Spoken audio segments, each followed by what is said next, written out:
Pops up Yvonne Grant. She also is a Michigan teacher and has been involved in CMP even before Terry and I were involved and Anne Marie were involved. What both Terry and Anne Marie have said, because I do many of the same things they do, and every year I change it. Yeah. But my students who seem to be the most organized and actually use their notes on the tests and quizzes have told me that they need to incorporate vocabulary with the big idea, like what I call notes, the big idea kinds of things. And so rather than having a flip side, my students have now begun to incorporate them together. And so they do vocabulary with notes as they go through.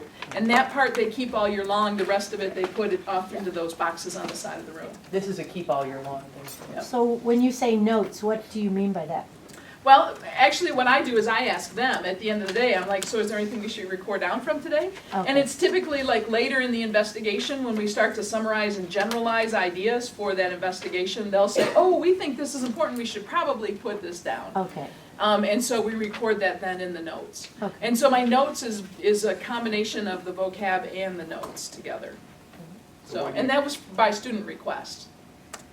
So when do you do your investigations on them? We do them in a separate section. Mine actually keeps sections. And those are all in a separate section, and I collect them like Anne Marie said. They have a table of contents and they turn those in at the end of the unit. So what are your sections, Yvonne? My sections are the vocabulary, the practice, the work in class, and homework and assessment. Those are my 4 sections. And vocabulary means notes also. Right, vocabulary notes mixed together. So they catch on really quick not to do that, and they become very truthful about what's really there in their notebook and how are they keeping it organized. So that saves me a lot of time. Go ahead. Yes, it's invisible. I'm looking right through. I give them a checklist of what should be in it and the order that they should have it in. So if they haven't kept it in order and they don't take the time to put it in order, then they get docked for that. And so if they say to me they have something that's supposed to be there and I find that it's not, then those students have to come in and they have to copy it from somebody who had it. And so they find out right away that they don't want to do that. And so they're pretty honest after the first or second time that they just tell me what they really do have. So if you're on your checklist, you have 10 things, or you add 10 points and so on, that kind of thing? Right, depends on which way we're doing the grading and how many points. But it's like a homework grade, basically.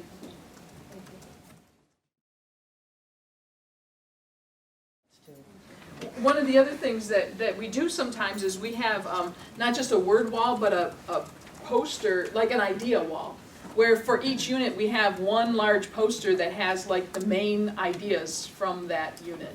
And those are typically student generated along with the teacher, but then that stays on the wall so that over the course of the year they have kind of their year laid out for them about how we progressed mathematically through the year, so that they can see the big ideas of each unit up there on one poster, often with diagrams and pictures and whatever makes sense to students that they've been using in the classroom. And those are typically, I know when I did those with students, we typically would go through and say, okay, so what was important? What do we need to remember? What did you take notes on? What are the big ideas? And it was a great way to reflect on the unit. We actually did it as a test before our test. This was a way that we prepared. And we generated that poster, it stayed on the wall. It was interesting because for our final exam this past year, we were required to take those down.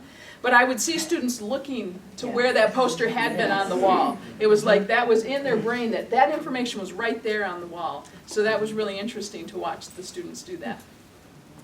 Question here? How do you do that? Is it like for all classes, it's one of those posters for the big ideas, or is it separate for each class? Well, at first it's separate for each class, but then what we do is we just either I pick one or they pick one to go up. So typically what would happen is if I'm teaching 3 8th grade courses, we would have 3 of them there, and I would have the students just do a vote. Which of these 3 do you like the best? Okay.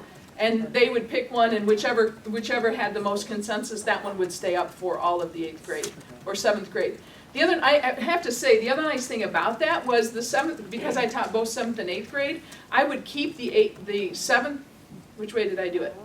I would keep the ones from 8th grade up, or keep them for the next year when parents came in. So when they said, what is my student going to be studying, like open house?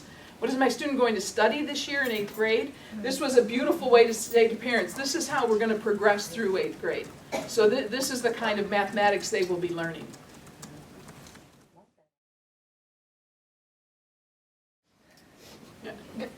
And I do reflections all different kinds of ways, and so it kind of depends on how I'm using the reflection as to what I do with it. Sometimes it's a class discussion, sometimes it's an individual thing, but basically what I do with reflections is we're not allowed to give participation grades, or effort grades, but basically if you do the work, you get some points.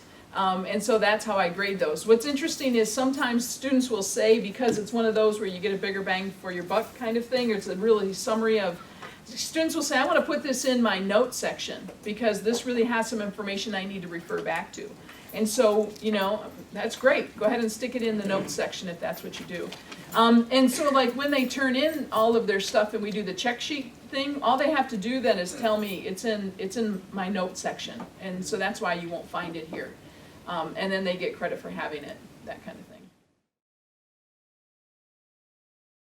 I try to, especially with my 8th graders, I try to give them choice. I mean, depending on the classroom, sometimes I do like Terry said, you pick a partner, go stand on the perimeter of the room, and I'm going to tell you where that pair sits.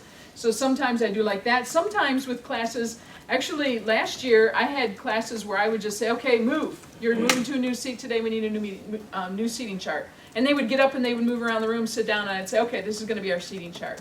Now if they didn't, the qualifier was if they didn't make decisions, I could always move them. And I told them what I tell my sons at home, you're probably not going to like my decision. So choose wisely on your own. But again, I also change how big my groups are. Sometimes they're in 4s, sometimes 6s, sometimes 3s, sometimes 2s. I try to vary. I find the best thing with middle schoolers is always to keep them wondering.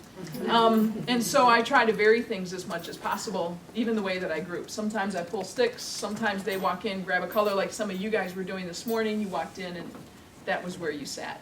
So.